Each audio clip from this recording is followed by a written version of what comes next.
छोटकी कोठरिया सीता जेवाना बनावे रामा। छोटकी कोठरिया सीता जेवाना बनावे रामा।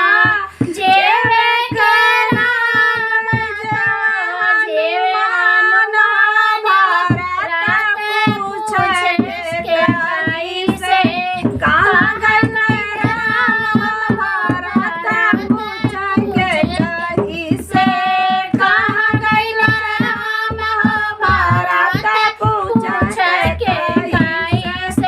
छोटकी कोठरिया सीता गेड़ुआ भरावे रामा। छोटकी कोठरिया सीता गेड़ुआ भरावे रामा। जेवे के राम ज्ञान भरत पूछल कहीं से कहाँ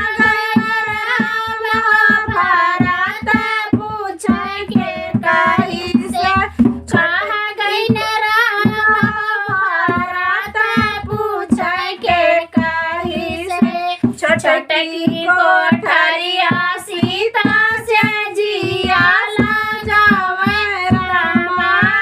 छोटकी कोठरिया सीता से जिया जावे रामा।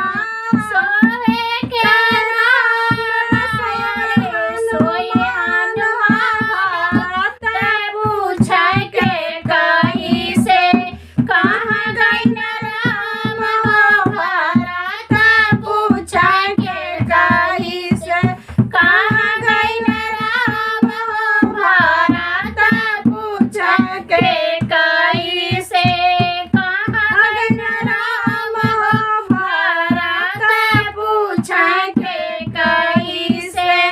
तो दोस्तों आप सभी को वीडियो कैसा लगा कमेंट करके जरूर बताइएगा। चैनल पे नए हो तो जरूर सब्सक्राइब कीजिएगा, लाइक कीजिएगा, ढेर सारा प्यार दुलार आशीर्वाद दीजिएगा।